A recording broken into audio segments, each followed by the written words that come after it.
Hello दोस्तों, आज की वीडियो में बतलाने जा रहा हूँ आप लोगों को शंकु का आयतन निकालने के लिए कि किस प्रकार से शंकु का आयतन निकाला जाता है। यह प्रश्न जो क्षेत्रमिति चैप्टर से लिखा गया है और यह शंकु पे आधारित प्रश्न है। जैसे कि यहाँ पे प्रश्न देख रहे लिखा गया, यदि किसी लंबवृत्तीय शंकु के आधार का व्यास 14 मीटर और ऊंचाई 3 मीटर हो तो उसका आयतन क्या होगा। प्रश्न इस प्रकार से दिया गया है, इसका आयतन ज्ञात करना है। तो चलिए मैं इसको आयतन निकाल रहा हूँ। इससे पहले थोड़ा सा इसका बेसिक जानकारी दे रहा हूं कि शंकु होता क्या है तथा शंकु की आकृति किस प्रकार से बनती है। सबसे पहले हम समझेंगे शंकु की आकृति क्या होती है। तो शंकु की आकृति कुछ इस प्रकार से होती है। जैसे कि यहाँ पे देख रहे हैं, ये बनाया गया क्या, एक शंकु की आकृति हो गया। यहाँ पे जो नीचे वाला पार्ट इसका है ये वृत्ताकार होता है। वाला लाइन जो दिया गया इस तरह से, यहाँ से ऐसा दिया गया है, ये तिरछा होता है। अब इसमें मान लीजिए बीच से हम एक ऐसे रेखा खींच ले और इस प्रकार से यहाँ से इस प्रकार से हम रेखा खींच ले। ठीक है, इस प्रकार से रेखा खींच ले तो यहाँ से ये देखिएगा जो रेखा खींची गई है इसको ऊंचाई बोला जाता है। इस वाले पॉइंट से यहाँ तक इसका शीर्ष तक के खींची गई रेखा को हम क्या बोलेंगे, ऊंचाई बोलेंगे। और यहाँ पे जो बन रहा है इस तरह से 90 डिग्री का कोण बन रहा है और यहाँ पे 90 डिग्री कोण बन रहा है तो यहाँ पे एक समकोण त्रिभुज इस प्रकार से बन रहा है और इधर भी एक देखिएगा तो इधर क्या बन रहा है, एक समकोण त्रिभुज बन रहा है इस प्रकार से। अब यहाँ पे ये जो दिया गया यहाँ से यहाँ जो दूरी ये दी गई है इसको हम व्यास बोलते हैं। ठीक है, यहाँ से यहाँ दूरी व्यास बोलते हैं। क्यों व्यास बोलते हैं, क्योंकि नीचे वाला पार्ट क्या वृत्ताकार है। नीचे वाला पार्ट क्या वृत्ताकार है तो वृत्त का बीचे बीचे जो भी एक लाइन खींचा जाता है उसको हम व्यास बोलते हैं। यानी कि यहाँ से यहाँ दूरी क्या हो जाएगा, व्यास हो जाएगा। और व्यास क्या था, क्या होता है, त्रिज्या होता है। व्यास क्या था, क्या होता है, त्रिज्या होता है। तो इस प्रकार से शंकु की आकृति होती है। अब हमें प्रश्न के आधार पर क्या करना, प्रश्न में को हम समझेंगे और उसमें जो जो भी शर्त दिए गए उसको हम लिखेंगे। जैसे कि क्या कह रहा है कि एक लंबवृत्तीय शंकु के आधार का व्यास 14 मीटर है।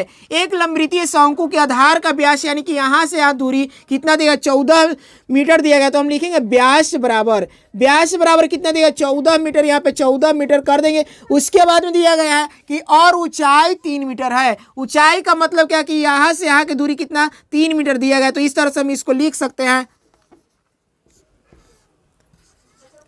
इस प्रकार से हम इसको लिखेंगे, 3 मीटर ऊंचाई दिया है, 3 मीटर ऊंचाई कर लिए। ठीक है, इस प्रकार से। और यहाँ पे व्यास दिया गया है, इसमें त्रिज्या अब हमें पता करना है त्रिज्या क्या होगा। तो ऊंचाई दिया गया 3 मीटर, हम यहाँ पे लिखते हैं ऊंचाई बराबर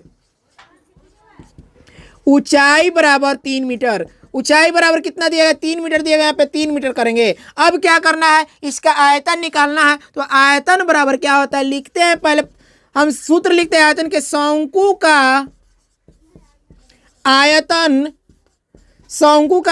बराबर। तो शंकु का आयतन बराबर सूत्र क्या होता है, 1/3 पाई r स्क्वायर h। इस प्रकार से शंकु का आयतन निकालने का सूत्र होता है। यहाँ पे दिया गया है पाई दिया गया है, r स्क्वायर दिया गया और h दिया गया है। हमें सबसे पहले इसमें क्या करना है, व्यास दिया गया है तो व्यास से पहले त्रिज्या निकालना पड़ेगा। तो व्यास से त्रिज्या कैसे निकालते हैं, तो त्रिज्या बराबर सूत्र आपको याद रखना है कि त्रिज्या बराबर सूत्र क्या होता है, त्रिज्या बराबर होता है व्यास बटा 2। त्रिज्या बराबर क्या होता है, व्यास बटा 2 और व्यास को d से सूचित किया जाता है। अगर मान लीजिए कि यहाँ से यहाँ दूरी पूरा दिया गया है तो इसको हम व्यास बोलेंगे। यानी कि यहाँ से यहाँ दूरी कितना दिया गया है, 14 मीटर दिया गया है। तो हम यहाँ पे कर लेंगे 14 मीटर। इस प्रकार से दूरी दिया गया है। अब 14 मीटर दिया गया यानी कि व्यास कितना, 14 मीटर है। तो व्यास का आधा क्या कहलाता है, त्रिज्या कहलाता है। याद रखिएगा, व्यास का आधा क्या कहलाता है, त्रिज्या कहलाता है। और नहीं तो आपको सूत्र याद रखना है क्या, त्रिज्या बराबर व्यास बटा 2। तो व्यास कितना दिया गया, 14 दिया गया है। 14 का बटा 2 करेंगे। 14 बटा 2 का मतलब कितना आ जाएगा, 7। यानी कि इसका त्रिज्या कितना आ जाएगा, तो त्रिज्या हमें मालूम चल गया 7 मीटर। त्रिज्या कितना पता चल गया, 7 मीटर। यहाँ पे हम लिखेंगे 7 मीटर। जब ये त्रिज्या 7 मीटर तो ये भी त्रिज्या 7 मीटर होगा। अब हमें करना क्या, इस पे दिए गए फॉर्मूले पे बैठाना है।